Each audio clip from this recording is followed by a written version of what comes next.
சரி என்ன இப்போ திருப்பி போகிறதா, ஏன்னா 6 மந்த்ஸ் இங்கே வந்தாச்சு.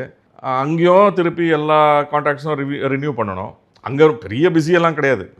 துவாரகேஷ் சார் ஒருத்தர் வாய்ப்பு கொடுப்பாரு, இல்லைனா சந்துரு வாய்ப்பு கொடுப்பாப்புல, இன்னொரு 2 பேர். பட் இங்கே வந்ததுக்கப்புறம் சரி வரது வந்துட்டோம், ட்ரை பண்ணி பார்த்துருவோம்னு சொல்லிட்டு நான் என்ன பண்ணேன், அங்கே ராஜேஷ்னு என்னோட ஃப்ரெண்ட் ஒருத்தர் இருக்கார். அவர் ப்ரொடியூசர், டைரக்டர், ஒரு ஸ்டுடியோ வச்சு எடிட்டிங் ஸ்வீட்ஸ் எல்லாம் வச்சுருந்தார். இப்போவும் இருக்குது.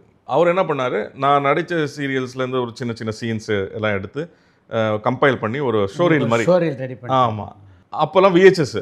ஸோ நான் வந்து பெங்களூர்லேருந்து ஒரு 10 காப்பி எடுத்துகிட்டு வரேன் சூட்கேஸில் விஹெச்எஸ். எல்லாரும் வந்து ஸ்டில்ஸ் கொடுத்தா நான் வந்து கேசட் கொடுப்பேன். ஸோ அது ஒரு சின்ன அட்வான்டேஜ் இருந்தது. அது அந்த ஷோரீல் பார்த்து தான் நாகா சார் வந்து என்ன மர்மதேசத்தில் காஸ்ட் பண்ணார். கே சங்கரை பொறுத்த வரைக்கும் எம்ஜிஆர், சிவாஜி போன்ற பல பெரிய நடிகர்களோடு பணியாற்றியவர். அந்த அனுபவங்கள்லாம் எப்போது ஷூட்டிங் எப்போ ஷேர் பண்ணிக்குவாரா? நிறைய சொல்லுவார். கோவத்தில் ஒரு வார்த்தை வரும், எம்ஜிஆருக்கே பேக்கப் சொன்னவையானா நிறைய சொல்லுவார்.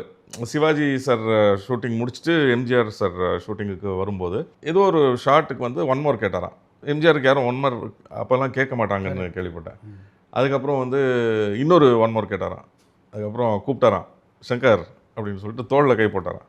தோளில் கை போட்டாலே ஐயோ இன்றைக்கி முடிஞ்சது சங்கர் கதை அப்படின்னு எல்லாரும் பேசிக்கிட்டாங்களாம். அப்புறம் சொன்னாராம், நீ வந்து அந்த ஷூட்டிங்லேருந்து வந்திருக்க, அங்கே எதிர்பார்க்கறது இங்கே எதிர்பார்க்காத அப்படின்னாராம். அப்போ தான் இவருக்கு புரிஞ்சுதான், சரி ஓகே அப்படி.